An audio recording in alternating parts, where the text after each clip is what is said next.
A deadly explosion targeting police has rocked a residential neighbourhood in Damascus, killing up to 25 people. It's believed to have been a suicide bombing, with most of the casualties civilians. Syrian TV says the blast happened near a primary school. It comes as the leader of the country's biggest armed opposition group has reportedly called for President Assad's regime to be overthrown by military means. Meanwhile, a former high-ranking army official who defected to the opposition has claimed the government was lying when it said the violence was caused by gangs aided from abroad. Well, for more on this, let's talk to author and Middle East expert Tariq Ali. He joins me now live in London. Well, a blast targeted at policemen coming just after opposition calls for the overthrow of President Assad militarily. Is this then a signal being sent here by the opposition then?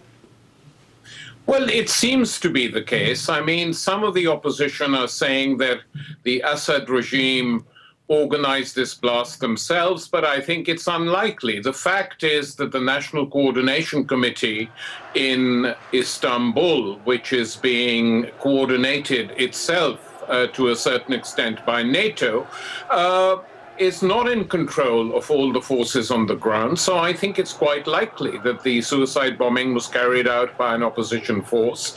And Western governments like France saying that even if they did it, the conditions had been created for them to do it. Something they never say about suicide bombs in Israel or countries which they're supporting. So I think the indications are that the bombing was carried out by the opposition to create havoc and to create reprisals and a response which will make foreign intervention more possible. And yet, on the other hand, the opposition members are alleging Assad's regime itself may have been behind the attacks, aiming to discredit the protesters. What do you make of that? Well, you know, anything is possible in that country, but I personally doubt that the regime would have done this. I think all the likelihood is the exact opposite. The real question that has to be confronted is what are the aims of the opposition? And the opposition inside the country is not at one with the National Coordinating Committee in Istanbul, which is essentially now being orchestrated by the Syrian Muslim Brotherhood, its Turkish and US allies, and they are the people calling for an immediate foreign intervention.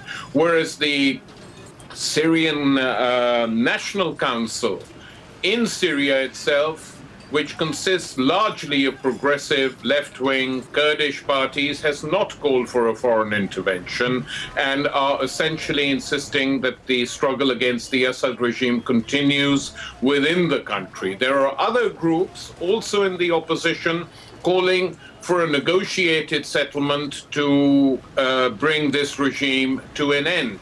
So there are three different views. The strongest group in the country, of course, is the Muslim Brotherhood, and that is now, in my opinion, aligned very clearly with NATO.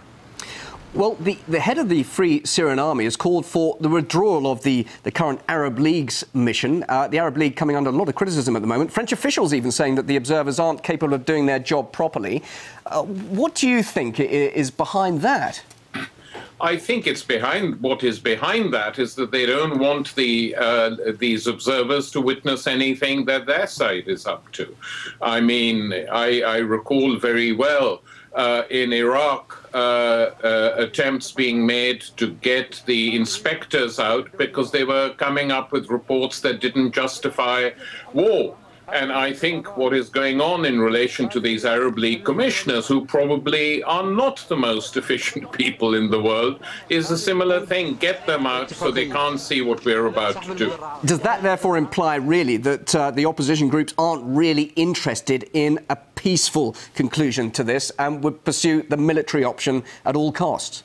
I think some of the opposition groups have now reached that position, and though I think that it's not a correct position, especially if they want to organize NATO bombing raids on the country, I think it's not correct. But I think at the same time it has to be said that the Assad regime has brought this upon itself. There was a chance a year ago 8 months ago, 6 months ago, for the regime to take an initiative and have a negotiated settlement with the opposition inside the country. They have not done so, which has opened the road to these rash maneuvers which are now being organized from Istanbul.